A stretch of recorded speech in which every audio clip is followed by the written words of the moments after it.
मूर्तियों, प्रतिमाओं, छवियों की प्रार्थना न करें, वे झूठे देवता हैं।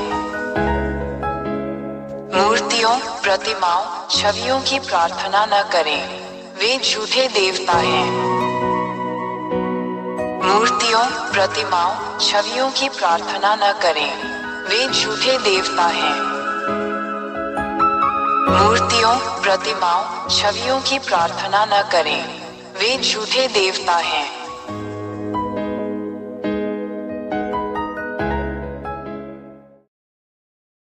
एक महान ईश्वर याहवा ने स्वर्ग में कई दिव्य प्राणियों का निर्माण किया।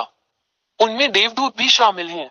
2 ऐसे स्वर्गदूतों के समूह हैं जिन्होंने महान ईश्वर याहवा के विरुद्ध विद्रोह किया। 3 जैसे ही महान ईश्वर ने ये देखा, उसने उन्हें याहवा द्वारा बनाए गए स्वर्ग से बाहर भेजने का निर्णय लिया। 4 प्रभु यहोवा ने विद्रोही दूतों को यहाँ तुम्हारे सिरों पर, जिसे मनुष्य स्वर्ग कहते हैं, फेंक दिया है। 5 जब इन विद्रोही स्वर्गदूतों को पृथ्वी पर फेंक दिया गया, क्योंकि पृथ्वी नीचे स्वर्ग में सम्मिलित है, तो उन्होंने मनुष्यों को उस व्यवस्था का विरोध करने के लिए धोखा दिया जो इस महान परमेश्वर यहोवा ने उन्हें दी थी। 6 जब मनुष्य उनके शब्दों और धोखे से बहकाए जाते हैं, तो अंततः वे इन विद्रोही स्वर्गदूतों के बुरे निर्देशों का पालन करने के लिए सहमत हो जाते हैं। 7 उसके बाद अब तक मनुष्य पापी बन गए। 8 यह मनुष्यों के विरुद्ध इन विद्रोही स्वर्गदूतों के धोखे का परिणाम है। मनुष्य अत्यंत पापी हो गए हैं। 9 जब महान ईश्वर ने देखा कि मनुष्य कानून के विरुद्ध काम कर रहे हैं, तब ईश्वर याहवा ने स्वयं को मनुष्यों से अलग कर लिया और उन्होंने मनुष्यों को आज तक बिना किसी संरक्षक के अकेला छोड़ दिया। 10 यही कारण है कि आज तक मनुष्य अभी भी एक दूसरे को नुकसान पहुंचाते हैं और दुर्व्यवहार करते हैं। इंसानों को इस तरह देखना बहुत दुर्भाग्यपूर्ण है, लेकिन इंसान कुछ नहीं कर पाता। 11 जब विद्रोही स्वर्गदूतों ने ये देखा, तो उन्होंने स्थिति का लाभ उठाया और महान तथा सच्चे ईश्वर याह के स्थान पर स्वयं को ईश्वर घोषित कर दिया। 12 विद्रोही स्वर्गदूतों के पास मूर्तियां थी, उनकी छवि में मनुष्यों द्वारा बनाई गई मूर्तियां, ताकि मनुष्य इन झूठे देवताओं, इन विद्रोही स्वर्गदूतों, गिरे हुए स्वर्गदूतों की महिमा करने के लिए इन मूर्तियों और मूर्तियों की पूजा करें। 13 जब इन विद्रोही स्वर्गदूतों को स्वर्ग से बाहर निकाल दिया गया, तो महान परमेश्वर याहवा ने उन्हें ड्रैगन, सरीसृप और अन्य भयानक प्राणियों में बदल दिया। 14 यही कारण है कि मनुष्य, जो अब अपने सच्चे निर्माता ईश्वर याह को नहीं जानते, सांप, अजगर, सरीसृप और अन्य भयानक प्राणियों की मूर्तियां बनाते हैं और इन सभी के सामने झुककर प्रार्थना करते हैं, जबकि वे विद्रोही देवदूत हैं जिनकी वे पूजा करते हैं। धिक्कार है उन मनुष्यों पर जो ऐसा करते हैं।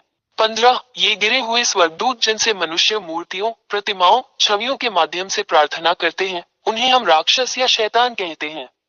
16 ये सब सच्चे और महान ईश्वर याहवा की पुस्तक में लिखा है, जिसे इसराइलियों का सेफर तौरात, इब्राहिम का ईश्वर कहा जाता है, और आप उन्हें जांच सकते हैं। 17 इसराइलियों ने पहले भी ऐसा किया था, यही कारण है कि महान ईश्वर याहवा ने उन्हें उनके देश इसराइल से बाहर निकाल दिया। इसराइलियों के पास अपने सच्चे परमेश्वर के सामने घृणित चीजें हैं। 18 आज तक इसराइलियों का इस महान परमेश्वर याहवा के साथ संघर्ष चल रहा है। वहीं आप इसे देखकर भी समझ सकते हैं कि इजराइल और अरबों के बीच समस्या खत्म होने का नाम नहीं ले रही है, और इसका संबंध पूरी दुनिया से है, क्योंकि यह पूरे ब्रह्मांड पर इस महान ईश्वर का प्रहार है। मानव संसार अराजकता और पूर्ण उथल पुथल में है। 19 हम हर जगह विनाशकारी युद्ध, हत्याएं, धोखे, इंसानों को एक दूसरे को मारते और आत्म विनाश करते हुए देखते हैं। यह एक संकेत है कि महान ईश्वर बहुत क्रोधित है और वो अपना क्रोध दिखा रहा है।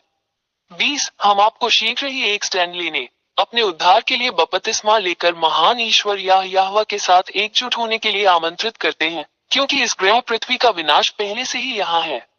यही कारण है कि मैं आपको ये सब बताने के लिए यहाँ हूँ, क्योंकि विनाश अब अपरिहार्य नहीं है।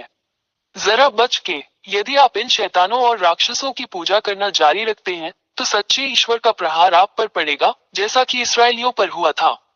21 निष्कर्ष में, अब मूर्तियों से प्रार्थना न करो, मूर्तियों से प्रार्थना न करो, वे झूठे देवता हैं जो न चल सकते हैं, न बोल सकते हैं, न हिल सकते हैं। आपके हाथों ने उन्हें बनाया है। तुम उन वस्तुओं के लिए प्रार्थना क्यों करते हो जो तुम्हारे हाथों से बनाई गई है? तुम्हें धोखा दिया गया, इसे अब और स्वीकार न करें।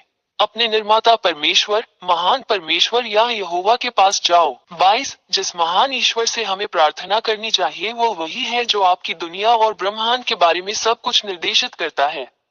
वो सृष्टिकर्ता है जो जीवित कर सकता है, मर सकता है, बचा सकता है और नष्ट भी कर सकता है। उसका नाम यहोवा है। 23 अंततः मैंने तुम्हें सच बता दिया। समझे कि यह आपकी आत्मा और आत्मा के लिए मुक्ति है। अपनी आत्मा को बचाकर बपतिस्मा लेकर यहोवा के पास जाओ और वह तुम्हारा हाथ पकड़कर तुम्हें बचाएगा। इस अवसर को दोबारा न चूके। यही तुम्हारा उद्धार है। अब और संकोच न करें, अपनी आत्मा बचाएं। 24 अब मत डरो। इस महान ईश्वर याह के सामने कोई भी झूठा देवता टिक नहीं सकता। वो महान ईश्वर है और उसके सभी वचन पूरे होते हैं। इसका प्रतिकार कोई नहीं कर सकता। आप इस धरती पर जो कुछ भी घटित हो रहा है उसके साक्षी हैं। उन्हीं की बातें सच होती हैं। 25 हमेशा YouTube channel Yehoshua TV India और यहोशुआ वेबसाइट पर दी गई शिक्षा का पालन करें। WhatsApp phone 261328666398। टेलीफोन 8588824671। मूर्तियों, प्रतिमाओं, छवियों की प्रार्थना न करें, वे झूठे देवता हैं। मूर्तियों, प्रतिमाओं, छवियों की प्रार्थना न करें, वे झूठे देवता हैं। मूर्तियों, प्रतिमाओं, छवियों की प्रार्थना न करें, वे झूठे देवता हैं। मूर्तियों, प्रतिमाओं, छवियों की प्रार्थना न करें, वे झूठे देवता हैं।